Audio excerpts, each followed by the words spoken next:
Hi there, let's read The Magical Christmas Horse. Ooh, look at this beautiful end paper with the car driving through the snowy road.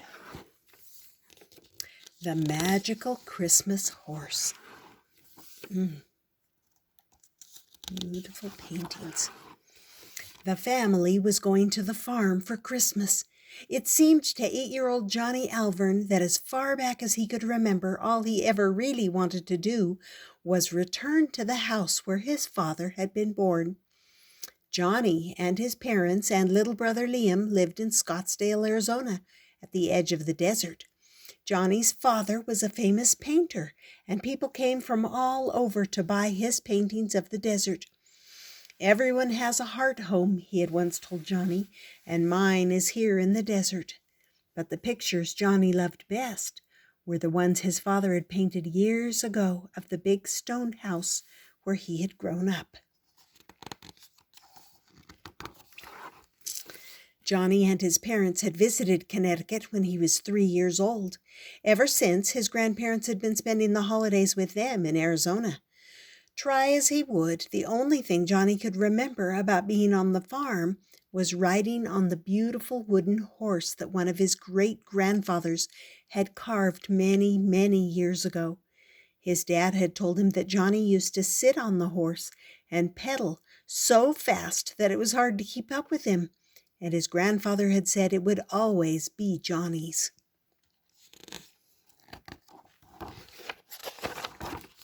When his mom and dad announced the wonderful news that they were visiting Connecticut for Christmas, all Johnny could think about was his wooden horse and what a perfect Christmas gift it would be for Liam. He told Liam how beautiful the horse was and that he couldn't wait to chase him on it the way Dad had chased him when he was 3 years old. Johnny loved his little brother so very, very much. He was sure this would be the most wonderful gift Liam would ever receive. The last day of school before Christmas, they left. It was snowing when they drove into Connecticut, and Johnny was thrilled to watch the snow coming down. He thought of all the things that he couldn't wait to see. First was the great stone house that his family had lived in for 265 years, with all its secret doors and fireplaces. It would be great to play hide and seek with Liam there. When they arrived, the stone house was just like his father's painting of it. Johnny stood and looked at it for a long time, even after the others went inside. Then, when he did go inside, he ran through all the twisting, curving hallways, trying to see if he could remember any of them. At bedtime, Johnny asked his grandfather about the wooden horse. "Is it in the attic?" he asked, and then he shared his secret with his grandfather. He had told Liam about the wooden horse and promised that it would be his Christmas gift to him. His grandfather's voice softened. "Johnny," he said, "last year we lent a lot of antiques to be shown at a historical program 2 towns away. Something happened. The wooden horse was never returned. But I'm sure we can find Liam something at the toy store for you to give him instead." Johnny didn't want to hurt his grandfather's feelings, but he knew nothing else would do. Johnny remembered a book his mother had read to him when he was little, about a boy who wished for something so much that his wish came true. "I'll wish, and I'll wish, and I'll wish," he thought, "and maybe someone will bring my horse back." That week, he and his grandfather were always together. They walked all over the 200 acres of the Alvern farm. His grandfather showed him the apple orchards and the hay fields and the vegetable gardens and the valley where the helpers were selling the Christmas trees. Johnny wanted to know every single thing about the farm, when everything was planted and when it was harvested, what was good weather for crops and what weather hurt them.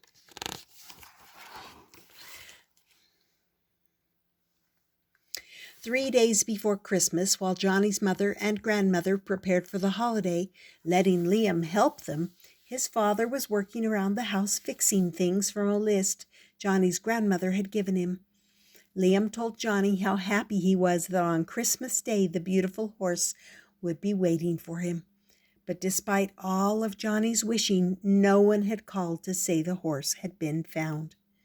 The day before Christmas Eve, Johnny got up earlier than anyone else. Being very careful not to wake up his little brother, he slid out of bed and put on his robe and slippers. He had an idea. Maybe if he looked in the attic, he would find something else to make Liam's Christmas special. The attic was very big and very cold. Johnny picked his way around carefully, but he couldn't see a single toy that might be right for Liam. He was about to go back to bed when he looked at the attic trunks and decided to see what was in them. The first one was filled with pictures. One of them was of George Washington, and Johnny remembered that his grandfather had told him that the first president had stayed in this house during the Revolutionary War. But there were no toys in the trunk.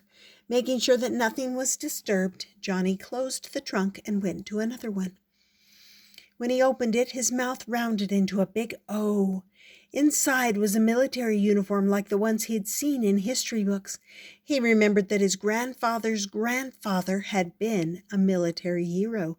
This must have been his uniform. As Johnny pulled the uniform up, his hands touched something else. Something that couldn't be a uniform because it felt like it was made of wood. Carefully, he lifted up the heavy uniform, and in the dim light, he looked down. Underneath the uniform was the wonderful horse that they thought was lost. Johnny ran his hand over it, so happy to see it, so happy that on Christmas Day, Liam would be able to sit on it, and Johnny would be able to chase him. When he got a good look at the wooden horse, he was filled with disappointment. It wasn't the same horse that he remembered. The neck and 3 legs were broken, and the wheels were either missing or broken. The wood was cracked all over. At breakfast, Johnny's dad and grandfather could see that Johnny was very quiet. They asked him why. He told them what he had found and how disappointed Liam would be. "I have to break my promise," he said. "He can't ride on that horse now." The next day, Christmas Eve, Johnny's grandfather said he was going to be very busy. So he asked Johnny if he would help the farm hands sell the farm's Christmas trees. Johnny loved spending the day helping people pick out trees, but he couldn't stop thinking about Liam. All the while, Johnny wished he could keep his promise. On Christmas morning, Johnny tiptoed downstairs very early. Santa had left many presents around the tree, but one thing stood out. Both the wooden horse, both red knobs were in place.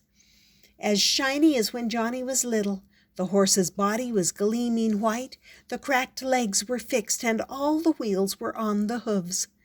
The tail was bright blue as the sky on a cold winter morning.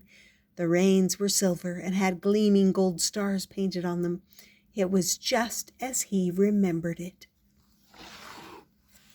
"Grandpa and I didn't want to let you down, Johnny," his dad said, smiling. "Grandpa made new legs and wheels for your horse and new pegs so Liam could steer it, and I painted it." "Liam will love it," Johnny whispered. "It's a magical horse." "And we made something for you," his grandfather said. "We hope you think it's magical too." It was a beautiful wooden Christmas ornament.